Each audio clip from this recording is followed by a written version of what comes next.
ये कहानी है एक छोटी सी मेढकी मीनू की, जो हर सुबह झील के किनारे गुनगुनाते हुए कूदती फिरती थी। उसका एक सबसे अच्छा दोस्त था चीकू। चीकू एक बहुत ही शरारती मेढक था। मीनू को हर रोज झील के पानी में एक अजीब सी चमक दिखाई देती थी, मानो कोई जादू छिपा हो। चीकू ने उसको टोका, मीनू तुम हर वक्त इस झील में क्या देखती रहती हो? मीनू ने मुस्कुराते हुए कहा, मुझे ऐसा लगता है कि इसमें जरूर कोई बड़ा राज छुपा है। एक दिन मीनू ने झील के बीच से आती रोशनी का पीछा करने का फैसला किया। झील के नीचे पहुंचने पर उसने देखा कि वहां एक सुनहरा तालाब था। उसमें से एक आवाज आई, कौन है जो यहाँ आया है? मीनू डरते हुए बोली, मैं मीनू हूँ। मैं यहाँ क्यों आई हूँ यह मुझे खुद भी नहीं पता। फिर आवाज आई, यह झील एक शापित राजकुमारी की कहानी को समेटे हुए है। अगर तुम इसे समझने की हिम्मत रखती हो तो सच सामने आएगा। अचानक तालाब से एक खूबसूरत लेकिन उदास मेढकी प्रकट हुई। वह बोली, मैं रानी हेमवती हूँ। एक जादूगर ने मुझे इस झील में कैद कर दिया। मीनू ने कहा, मैं आपकी मदद कैसे कर सकती हूँ? हेमवती ने कहा, तुम्हें 3 चुनौतियों को पूरा करना होगा, लेकिन याद रखना, हर चुनौती तुम्हारी बुद्धिमानी और साहस की परीक्षा लेगी। पहली चुनौती में मीनू को झील के भीतर छुपे एक जादुई फूल का पता लगाना था। उस फूल से निकलने वाला पानी ही रानी को शक्ति दे सकता था।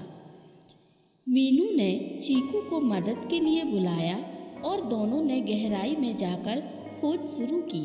अचानक एक विशालकाय कछुए ने उनका रास्ता रोक दिया। कछुए ने कहा, अगर तुम मुझे सही पहेली का जवाब दोगी तो मैं तुम्हें आगे जाने दूंगा। कछुए ने पूछा, वह क्या है जो हर रोज बढ़ता है लेकिन कभी कम नहीं होता? मीनू ने तुरंत उत्तर दिया, ज्ञान। कछुआ मुस्कुराया और रास्ता दे दिया।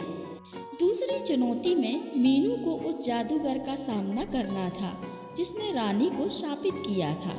जादूगर ने मीनू को डराने के लिए कई भ्रम पैदा किए, लेकिन मीनू ने अपनी सूझबूझ से उन्हें नष्ट कर दिया। जादूगर बोला, तुम मुझसे नहीं जीत सकती। मीनू ने कहा, सच्चाई की ताकत के आगे कोई नहीं टिक सकता।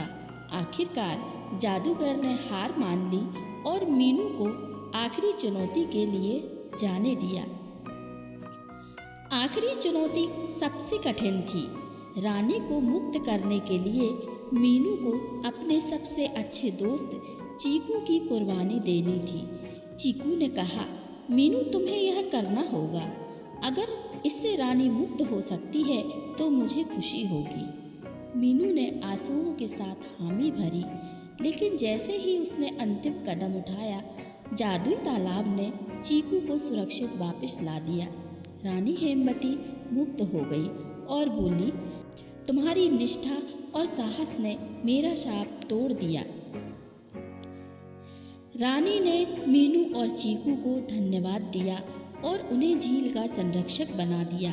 मीनू और चीकू ने झील को सुरक्षित रखने की कसम खाई। गांव वालों ने जब यह सुना तो मीनू और चीकू को हीरो मान लिया। झील अब केवल एक साधारण झील नहीं थी, बल्कि एक जादुई स्थान बन चुकी थी। यहाँ हर कोई सच्चाई और निष्ठा की कहानी सुनने आता। इस तरह की कहानी और सुनने के लिए हमारे चैनल को सब्सक्राइब करें।